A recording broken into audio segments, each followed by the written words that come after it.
जय माता दी। आज हम आपके सामने माँ वैष्णो देवी का वृतांत लेकर आ रहे हैं। आप लोग बड़े ध्यान से सुनिएगा। हाँ, माँ वैष्णो देवी की पावन कथा जरूर ध्यान से सुनिएगा। पहले हम मंगलाचरण मंत्र। ओम श्री गणेशाय नमः। ओम श्री सरस्वते नमः। ओम श्री विष्णुवे नमः। ओम श्री वैष्णो देव्याय नमः।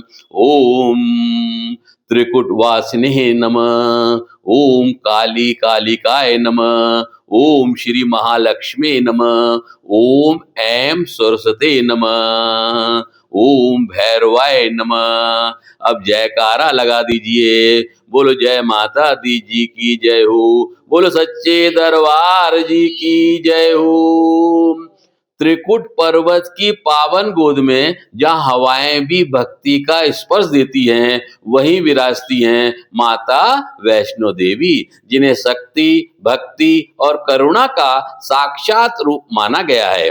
कथा कहती है कि त्रेता युग में माता ने मानव रूप धारण किया, एक तेजस्विनी बालिका के रूप में, जिनका नाम पड़ा माँ वैष्णवी। माँ वैष्णवी जन्म से ही तपस्विनी, योगिनी और धर्म की रक्षक थी। जब भगवान श्री राम वनवास के दौरान उन प्रदेशों से निकले, तब माँ वैष्णवी ने दर्शन दिए थे। श्री राम जी ने माता को वरदान दिया, कलयुग में तुम्हारे दरबार में आने वाला हर भक्त मेरी तरह ही उसकी मनोकामनाएं पूर्ण होंगी। इस वरदान से आज भी माता की भक्ति भाव अद्भुत है। अब आपको भैरवनाथ जी की कथा में लिए चलते हैं। भैरवनाथ जो एक प्रबल तांत्रिक और शक्तिशाली योद्धा थे, माता के योगिनी भाव से मोहित होकर उनका पीछा करने लगे। माता वैष्णवी हिमालय के इन पर्वतों तक आई। आदि कुंड, बाणगंगा, अर्धकुंवारी से होते हुए त्रिकुट की गुफा तक पहुंची। गुफा में प्रवेश कर माता ने अपना दिव्य स्वरूप धारण किया, महाकाली का उग्र रूप। वहीं पर भैरवनाथ का अंत हुआ, लेकिन माता तो दयामयी हैं। उन्होंने भैरव के कटे हुए शीश को वरदान दे दिया, मेरे दर्शन तुम्हारे दर्शन के बिना पूर्ण नहीं होंगे।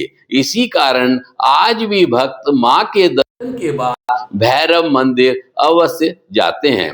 तीनों पिंडियों का रहस्य क्या है, ये हम बताते चलते हैं। गुफा में माता प्रतिमा के रूप में नहीं, बल्कि तीन प्राकृतिक पिंडियों में विराजती है।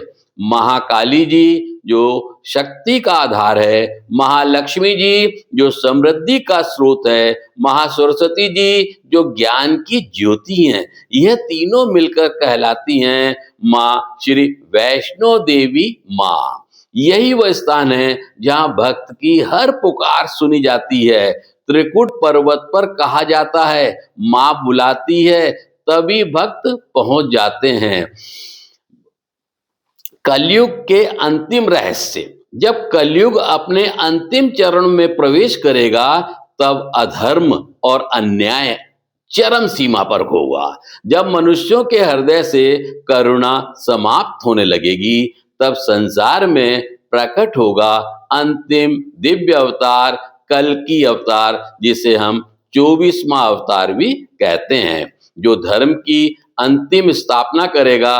लोक गाथा कहती है, जब यह दिव्य अवतार प्रकट होगा, तब माँ वैष्णो देवी भी त्रिकुट पर्वत से उठकर उनके साथ लोक बंधन में बंध जाएंगी। अर्थात माता वैष्णो देवी उस अवतार के धर्म युद्ध में शक्ति रूप से साथ रहेंगी।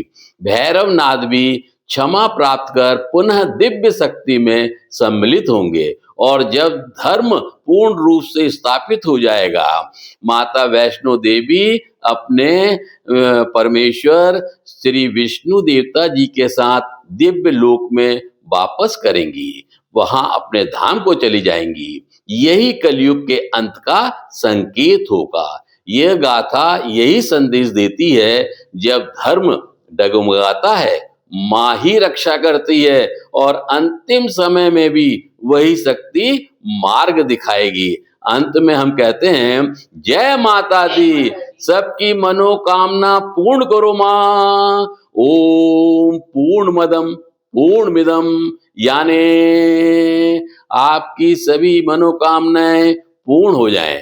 जो भक्त देख रहे हैं उनकी भी मनोकामनाएं पूर्ण हो, और जो भक्त किसी कारण से नहीं देख रहे हैं उनकी भी मनोकामनाएं पूर्ण हो। माता रानी जी की जय हो। माँ आपके भक्तों की जय जयकार हो, जय जयकार हो, जय जयकार हो, जय जयकार।